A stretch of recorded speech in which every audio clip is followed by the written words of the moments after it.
L'hypertrophie bénigne de la prostate, c'est une pathologie fréquente de l'homme de 60 ans, 1 sur 3 sont opérés.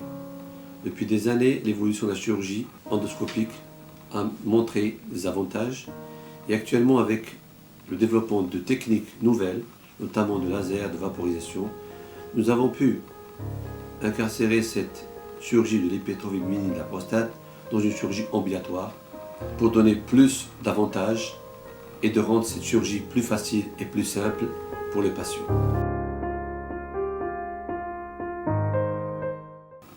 Le concept de chirurgie ambulatoire, pour l'HBP, notamment pour le cas de ce patient, le patient est vu en consultation le premier jour, avec un bilan qui est réalisé le même jour, notamment le dosage du PSA et le bilan préparatoire, avec une échographie pour évaluer la taille de la prostate. Et après avoir une indication chirurgicale, notamment qu'on connaît très bien, et quand il y a échec de traitement médical ou bien autres complications, ce patient-là sera bien informé sur les avantages de cette chirurgie et surtout du principe de cette chirurgie ambulatoire. C'est ainsi qu'on lui donne une sorte de passeport de chirurgie ambulatoire, un document qui va bien le suivre, le permet jusqu'au niveau de sa sortie de la chirurgie.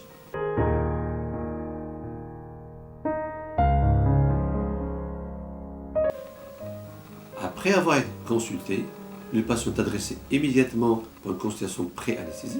Après cette anesthésie, consultation, il sera référé quand il n'y a pas de contre-indication chirurgicale ou bien un traitement différé. Il sera référé directement à sa sortie vers le service de facturation, auquel cas il fera sa préadmission d'emblée qui sera faite pour faciliter le jour de la chirurgie son accès au bloc opératoire.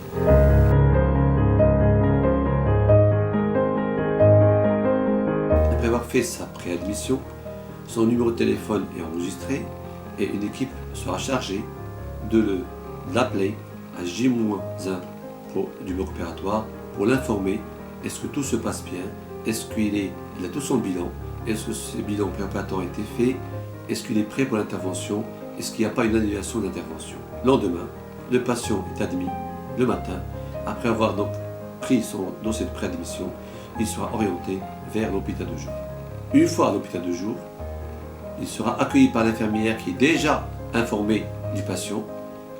Il sera donc préparé avec changement de ses habits et acheminé immédiatement au bloc opératoire.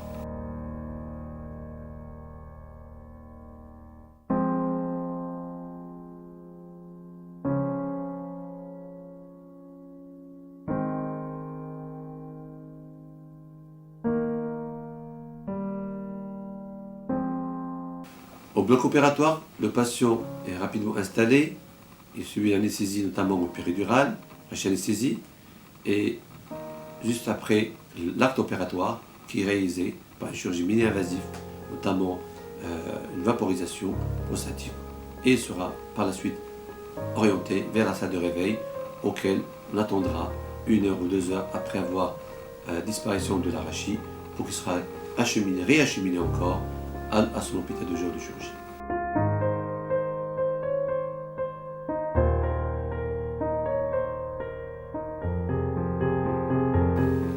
Dès son arrivée à l'hôpital de jour, le patient prend son petit déjeuner et même le déjeuner par la suite.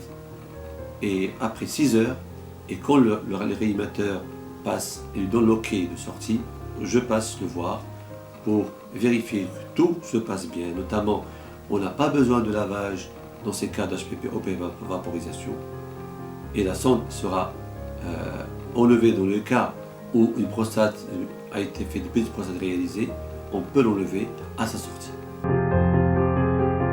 Après avoir acquis une grande expérience de la chirurgie ambulatoire, nous avons adapté ce concept à la chirurgie ambulatoire de l'hypertrophie bénigne de la prostate, et c'est avéré qu'il est bien adapté, surtout avec les techniques mini-invasives actuellement, notamment ce que nous utilisons la vaporisation prostatique. Tout ceci n'a que des avantages. Pour l'hôpital, on a moins de lits qui sont occupés, le patient peut sortir le même jour, moins de coûts sur le côté consommable, et surtout aussi bien pour le chirurgien qui peut s'occuper d'autres pathologies et d'autres activités. Enfin, le patient peut organiser son environnement familial qui est mieux que son environnement à l'hôpital. D'autre part, aussi bien son activité professionnelle qui peut être reprise le plus rapidement possible. Tout ceci ne fera que d'avoir un bénéfice sur le côté psychologique et physique du patient.